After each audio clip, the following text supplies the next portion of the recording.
这是什么？又是记忆模型啊？哦，不是。现在我和徐队的想法很相似，我们俩都注意到了那几起案发的地点。你认为这几个地点之间有什么联系吗？地点和地点之间当然没有必然的联系。大家都看过一些电影，说罪犯根据什么经文呢、戒律啊，还有什么教的教义啊来杀人。那都是编造的故事。东西方文化之间的差异很大，像那种狂热的教徒，是不大可能出现在我们的日常生活当中。现在国外有一种新的侦破技术，就是可以通过案发的地点建立一个模型，根据计算机的运算，得出罪犯经常活动的区域，可能会对我们侦破工作提供一些参考作用。那你提供的这个信息准确吗？我现在还不能确定这种有多大的几率。这种技术还在成熟之中，国内目前还没有引进。我也是从内部的参考资料里头得到的信息。我给研发这种技术的机构 RMD 发过邮件，他们给了我一些建立这种模型的核心技术。我们现在也只能试着来了。哎，兴许真的有用，有为可知啊！啊，冯远，这件事情就交给你了啊！如果能通过这个案子验证我们这个模型的可行性，那也是我的一大收获。徐队，我觉得这些色情电话里面还是有很多的疑点。我记得当时有几个女孩都曾提到过一个特别的客人，这个人特别喜欢听他们模仿恐惧的尖叫声，而且从来就不用固定电话来打。我们刚刚也查了一下，有人说在5月29号，也就是第2起案件发生的当天，这个人他也打过色情电话，而且跟他们聊了挺长的时间。我们原先的排查都把这个人给忽略了。啊，我说呢，怎么这个案子一直不得要领啊？原来把这个细节给忽略了。哎，你说的这个情况很重要。这样，李维、郑正，你们2个再去找这几个女孩子谈一谈，好吗？好。好。小魏，小魏，哎呀，你在干什么呢？啊，风风火火的找我来有什么事儿啊？啊？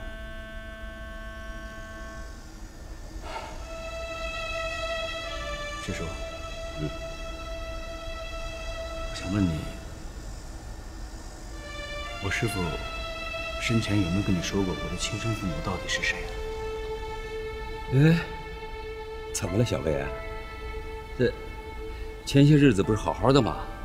怎么突然又问起这个事儿来了？我不知道怎么了，最近这些天，我心里总是慌慌的，不知道是怎么回事儿。哎呀，我不是告诉你了吗？师兄罗梦怡临终的时候啊，跟我有说过，说是有朝一日啊，如果你问起你的身世啊，就让我这么告诉你。哎，这些我也说了呀，怎么还问呢？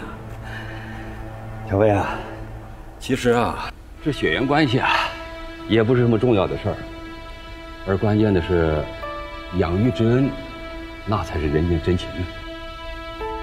我不是这个意思，我只是想知道我的亲生父母到底是谁。师叔，我已经等了30年了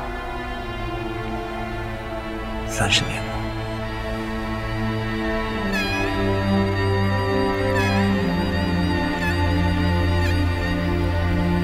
我理解你的心情啊，不过对这些情况，我了解的也不是很清楚。师兄过世前，从没跟我说起过什么。那年好像是冬天吧，他把你抱回来，什么话都没说，就说要收养你，并且把你抚养成人，而且要把唱戏的技艺全都传授给你。师兄为了让你健康的成长，不让别人歧视你，把你的身世始终守口如瓶。不过，我隐约的记得，师兄好像找过什么一个亲戚做你的奶妈。或许这奶妈会知道些什么。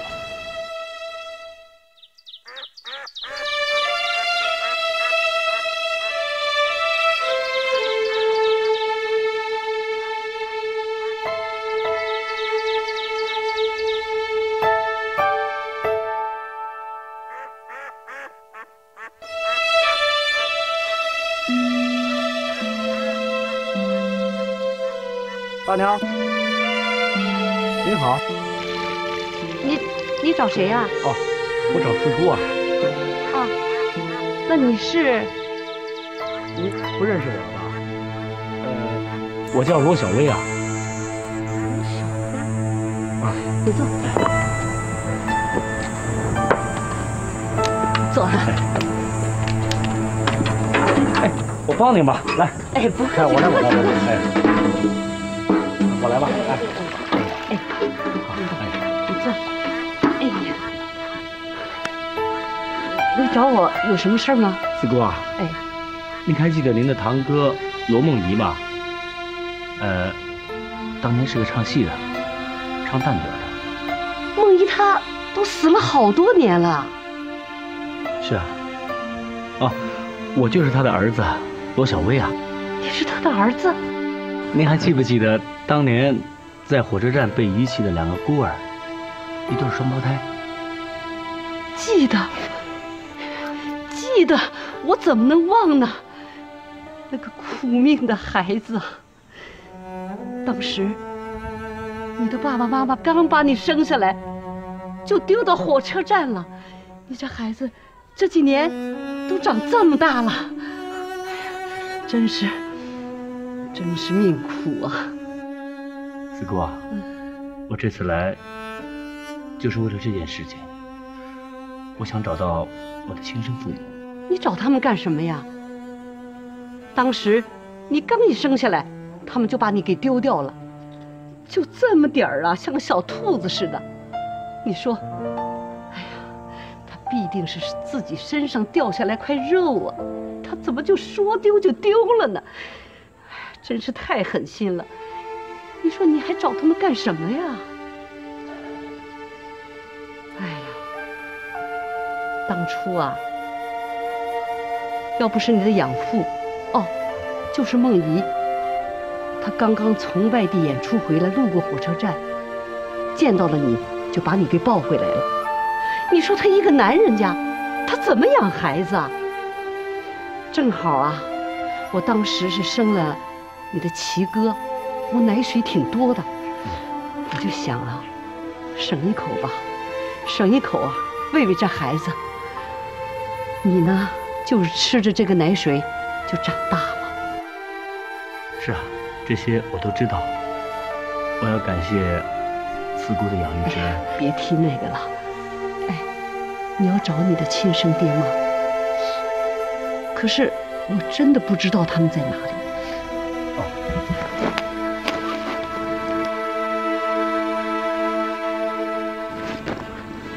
四姑，您看看照片上的这个人，您认识吗？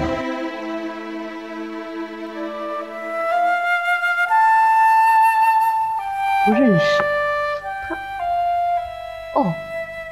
当时啊，我听铁路上的有的人告诉我说，有一个那个驼背的扳道工，他好像见到过你的亲生的妈妈。可是呢，前几年啊，他住在城里的那个养老院里。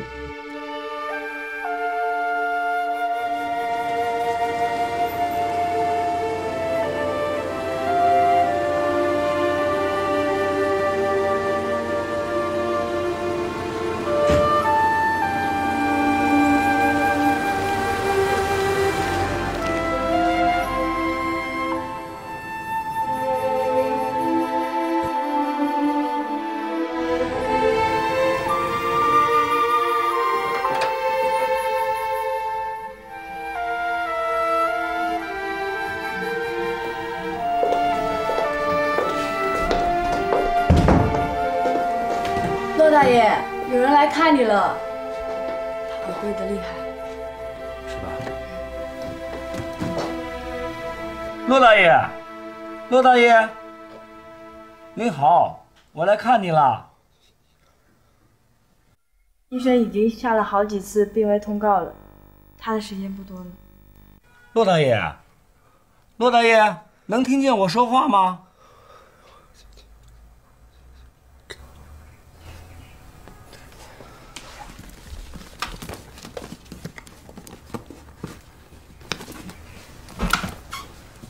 骆大爷，您认识照片上这个人吗？认识吗？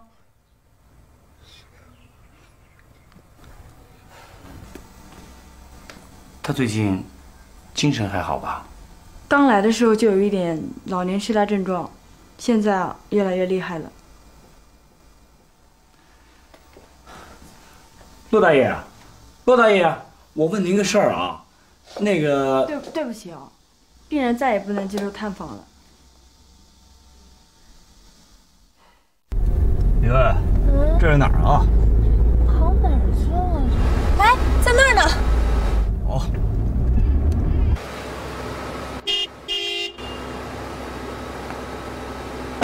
哎，您好，我们是公安局的，想要进来调查一些事情。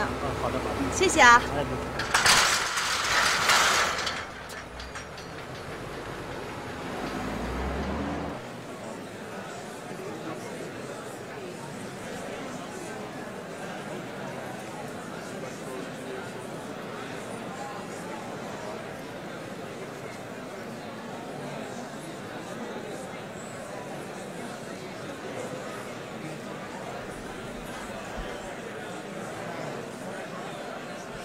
哎，这就是你们要找的小区同志。主任，我们想单独找他谈谈，能不能请您回避一下？好吧，那行，那小区。小七，来坐下说话。警官，我才来这儿工作没几天，以前的事儿你们一定要替我保密，不然的话，我的工作又要丢了。这个你可以放心，我们肯定会替你保密的。我们也希望你能把你知道的事情全部都告诉我们，配合我们的调查。行。你还记得在上次的口供里提到过一个熟客，说他喜欢听你们的尖叫声，你还记得吗？记得，是有这么一个人，2、3个月以前开始往我们那里打电话，我们有几个都跟他聊过。他声音有什么特征？其实他的声音挺好听的，就是说话的语气有点瘆人，就是哎呀，我也形容不出来，反正听上去20、30岁的样子，不老。每次都要聊上半个钟头。他有口音吗？不明显，应该就是宁海这一带的人。你为什么那么清楚他是在5月29号打过电话呢？我们2个星期才休息1天，那天我本来和人家约好的去看电影《海底总动员》嘛。后来小琴闹肚子没来上班，只好我去顶替她。电影没看成，所以我记得很清楚。这么说，他是经常打电话过来了。那么他一般在电话里面都说些什么呢？这个我记得不太清楚了。有时候他还跟我们讲故事，说他很惨，说生下来他妈就不要他了之类的。除了这些，还有没有其他的？差不多都是这些话。你们那儿还有谁接过他的电话？我每一个人都通过，不过我和小琴、维维次数多一些。好像真没人吧？可能吧。谁呀？你们找谁呀？阿姨你好，我们是小琴的朋友，小琴在家吗？小琴的朋友啊，在家。小琴，哎，朋友来找你了。你好，小琴，我们有些事情想问你。咱们到那边说吧。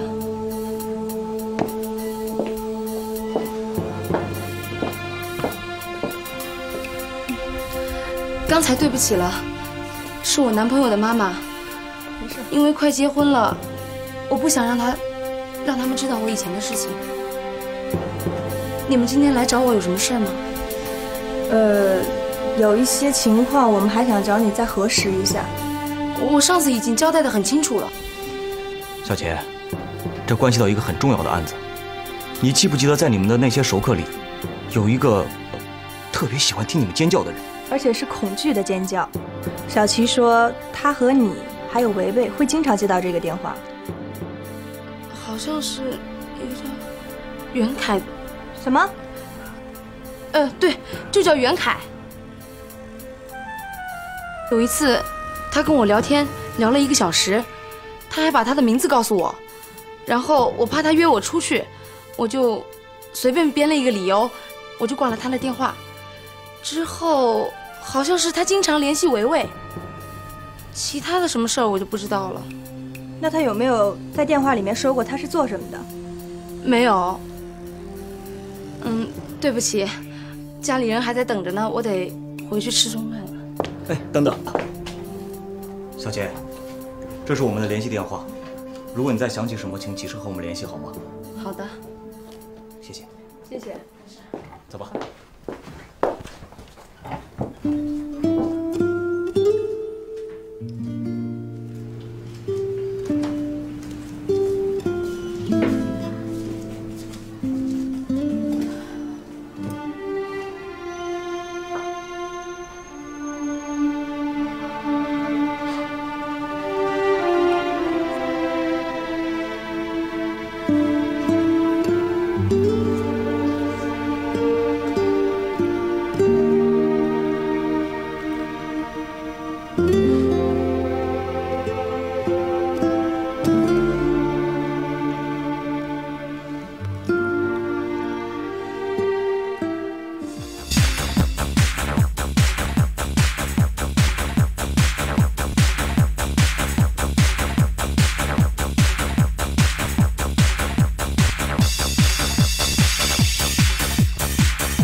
你问都不问，你跑什么呀？啊！就是。我们又没说要抓你。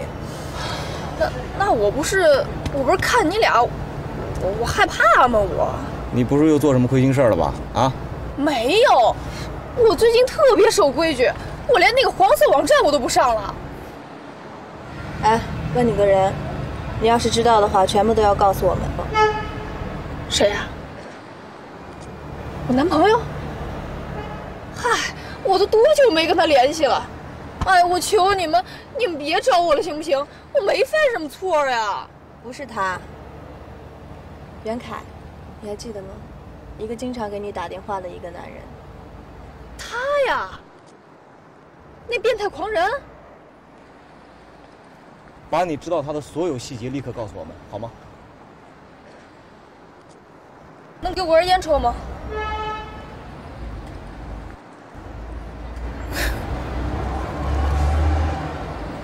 谢谢。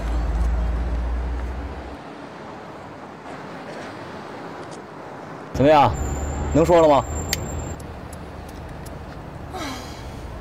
这个袁凯啊，是经常打电话到我们那儿，说一些特别下流变态的话。时间久了呢，他们那些人呢就不愿意接他电话了。反正我是无所谓，所以一听见是他的声音，他们就把电话直接接到我那儿。说的详细点，他是怎么个变态法？他让我假装被他虐待，让我惨叫，还让我求我饶他，求他饶了我，这真他妈变态。还有一次，他嫌我叫的不够惨，说让我听一听什么是真正的惨叫。我就听见电话那头突然有女人的叫声，我估计啊，大概是放碟片之类的东西。后来他突然把声音放特别大，我吓得把电话都丢了。反正这个人呐，心里肯定是有问题，挺可怕的。还有没有其他的情况？哦，前一阵儿啊，我下班的时候，我就总觉得我后边有那么个人跟着我。我估计那个人呐，就是袁凯。但是没理由啊，他也没见过我呀。我后来让我男朋友接我下班，他就没再出现了。你见过他长什么样吗？没有，我就是隐隐约约感觉后边跟着个人，其实我也不确定。可能我疑神疑鬼吧，谁知道呢？没了。没了。那我要再想起什么来，我再告诉你们吧。行，那先这样吧。啊。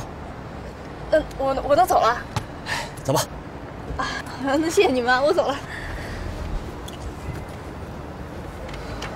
哦，对了，有一次他跟我说，他在一个工程公司工作，但我不知道真的假的。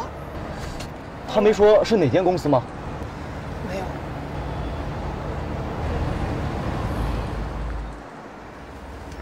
师兄啊，能找到老头这个人已经很不错了，总会有希望的。唉，人海茫茫，想要找着个人呐，就跟大海捞针似的，谈何容易啊！白玉华的长得好多了。是吗？那太好了。团长说了，医院有证明白玉华是自己用嗓过度。我看这回嚼舌头的人怎么说去。你先回去吧，我想一个人安静一会儿。哦，好的。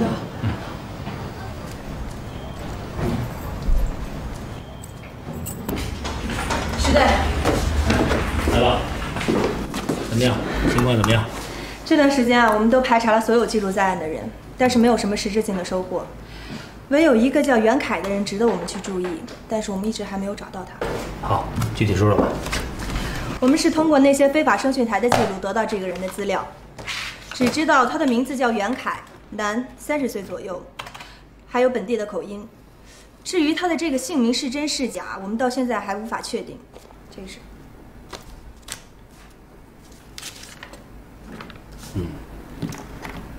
这个叫袁凯的人，咱们不管他是真是假啊，这条线索都是非常重要。你们呢，不要怕工作量大，把所有叫袁凯的人都给我捋一遍，不要放过任何一条线索，啊。再有，再查一下暂住人口，我们不排除异地作案的可能。是。李薇啊，这次你跟郑震负责这个调查。必要的时候，你们可以请教一下冯玉，让他带一个什么计算机软件什么的啊，来帮助你们协助调查。好的，没问题。提高你们的工作效率。好，姐。哎呀，何队，徐队，你看你最近状态好像都不太好，没事吧？没什么。啊，你们刚才让冯玉干什么？我们是想让冯玉啊给我们弄一台排查的计算机软件。应该没问题。虽然他不是学计算机专业的，但是我看他还是挺在行的。昨天他还让我看了他做的犯罪活动范围的模型，马上就要完成了。其实他这人挺好的。好啊，只要能破案，比什么都强啊！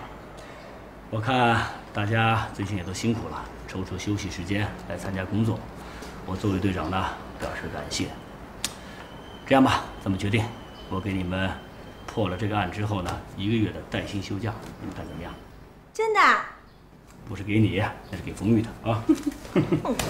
哎，怎么样？还有没有什么有用的材料正在排查中啊？暂时没有。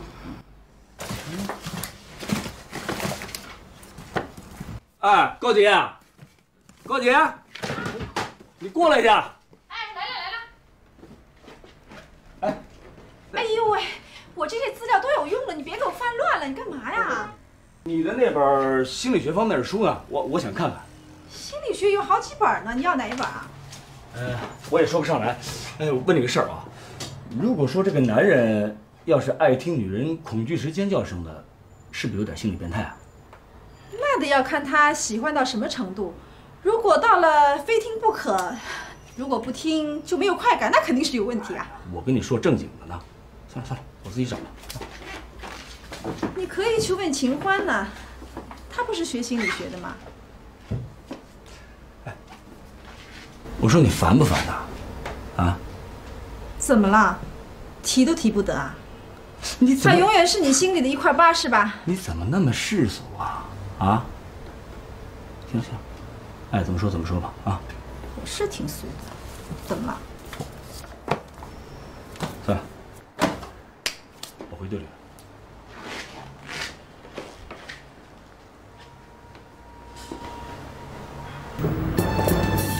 到，王市长，徐队长，你好，来，请坐。好。王市长，这个刚才我电话里都跟您说了，我们需要你们的大力协助，因为这涉及到一个大案，我们一直破不了，各方面的压力都很大。徐队长，您放心，我们一定全力支持公安局的工作。袁凯我们也通知了，马上就到。这里是袁凯的档案，你先看一下。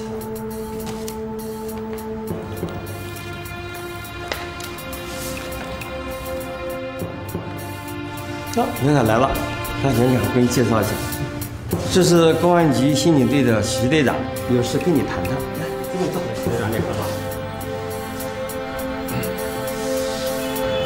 你就是袁凯。袁凯，我问你，5月9号那天，你在哪里？都干什么了？5月9号。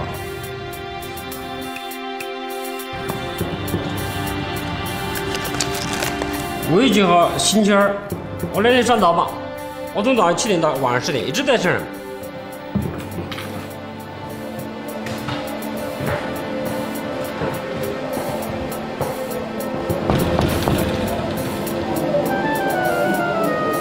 他就是袁凯，他可是我们台里的热门主持人。哎，主任，他的上班时间是固定的吗？那当然是固定的。他们每天都要主持节目，他们是轮休，1上午2四6，两班人马。能不能帮我查一下5月29号和6月4号这2天，这个叫袁凯的有没有休假？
这东西放哪儿？那东西前面看，前面。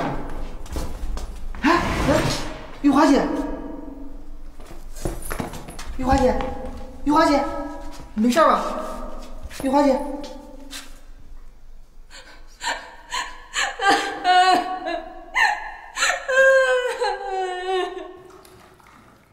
坐呀，哎，喝口水啊。啊。坐下来，坐下来说。你把具体情况说一下吧。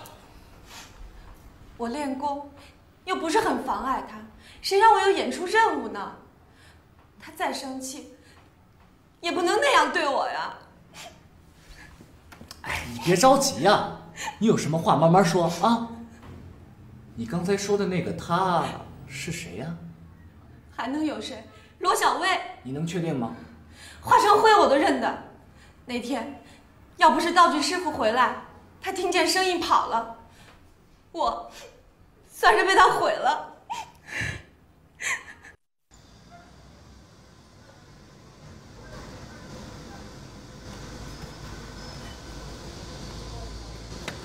这是咱们辖区内发生的一起性质非常严重的案件。联想到这段时间发生的几起强奸杀人案，不能排除这件强奸未遂案是不是与之有联系啊？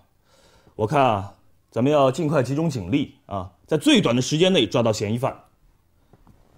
教导员，你还有什么要跟大家说的？这个要尽快破案，给老百姓一个说法。行，那就这样吧。啊，散会。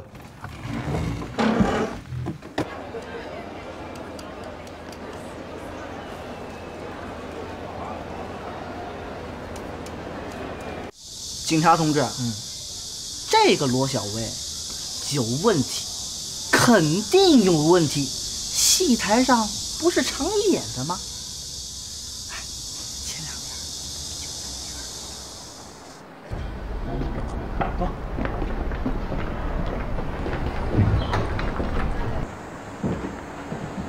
哎，你们俩进去。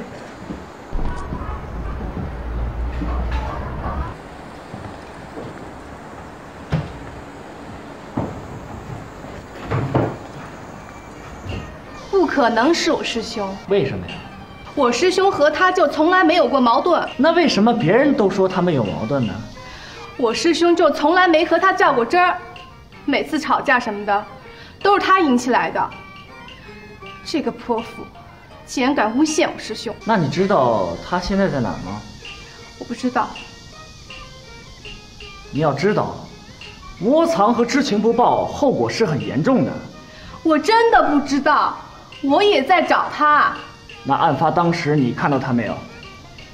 那天白玉华找茬闹事儿，我师兄没理他，去吊嫂子去了。那老秦师呢？我不知道。警察同志啊，这事儿呢，还真有点出乎意料。我想罗小薇也可能是一时糊涂，才出现的这种事儿。这个事儿啊，您也别太着急。我们呢，这个案子还没有确定。罗小薇只是我们的一个嫌疑人。对，嫌疑人。说实话，从他走了以后啊，一直没再见到他人。哎呀，要想找他还真不容易啊。这样吧，您要是有他的消息，您尽快跟我们联系，好不好？行，一定。那就这样，好，打扰了。好的，哎，再坐一会儿，喝点水吧。我们走了。好，再见啊！好，再见。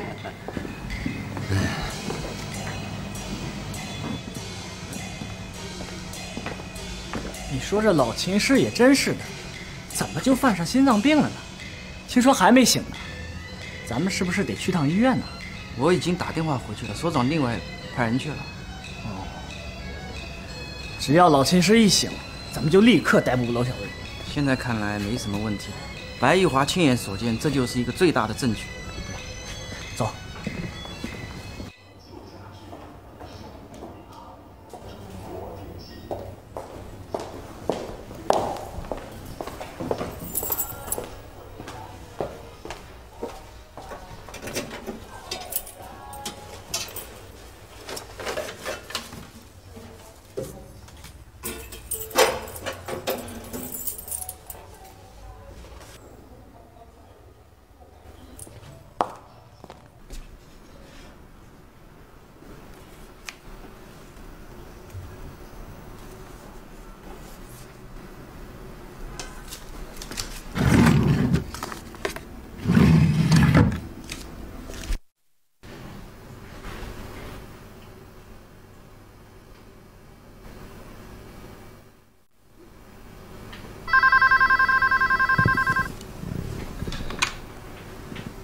喂，表姐啊，我刚下班回家呢。哟，在家练功呢？哎，师姐来了！来了，好久不见啊，师姐。是啊。哎，最近病养的怎么样啊？还行。白玉华。哦，那你存的什么心啊？你污蔑我师兄干嘛？哎，我怎么了？怎么了？他哪得罪你了？你要把他往死里整！哎，你说话注意点，我怎么就整他了？啊，难不成他把我害死了，你就开心了？你放屁！你干嘛？大姨，我告诉你，你师兄做了什么作孽的事儿，他自己心里最清楚。哎，要不然他干嘛要躲起来啊？再说了，我是亲眼见到他的，这总不能抵赖了吧？你胡说！哎，小刚，哎，你还是别生气了，事情都已经发生了。再说小薇她也是一时糊涂，我看你啊，还是早点让她回来，向玉华认个错也就算了啊。绝对不是我师兄，那你胡说！白玉华，我告诉你，我甘于这辈子和你没完。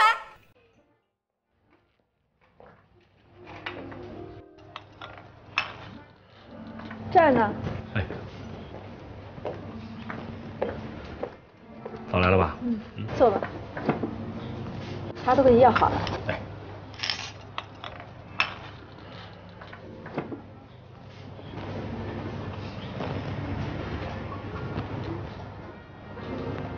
最近还好吗？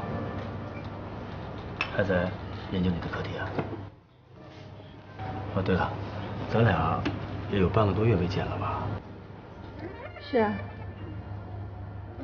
冯玉给你们当义工，所以我们的课题的进度就掉下来，还不知道什么时候能结题呢。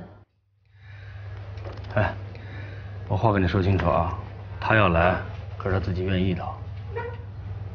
是。那个，你的案子进展怎么样呢？哎，还是在原地兜圈子。什么时候能够结案，我心里还没底。哎，给你加点冰糖吧。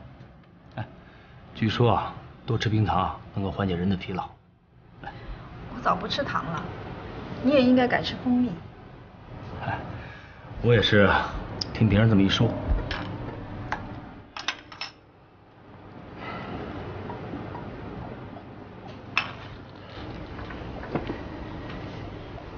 我们离婚吧。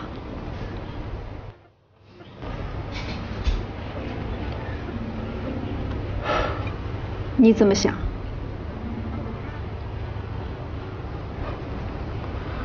我什么也想不出来。我现在脑子处于死寂状态，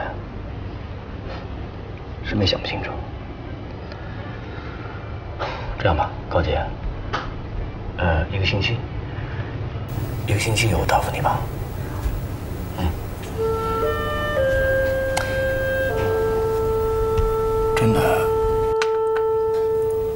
真的就到了无法忍受的地步了吗？你说呢？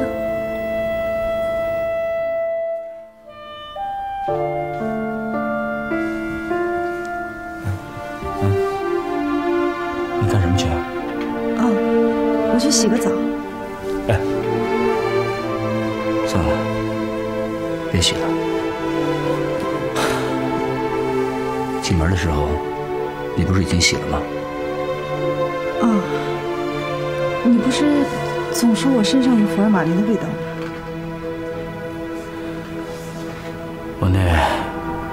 我那个只不过是一种心理感觉。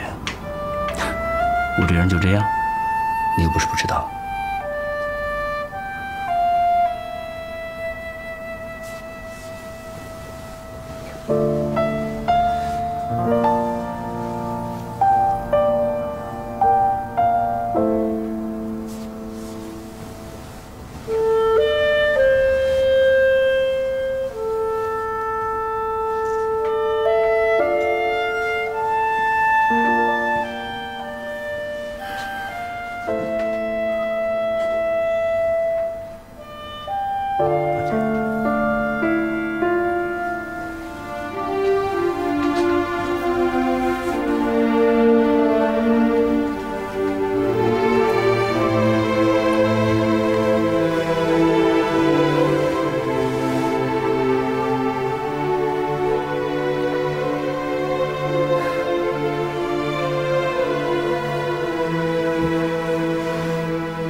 早点回来了。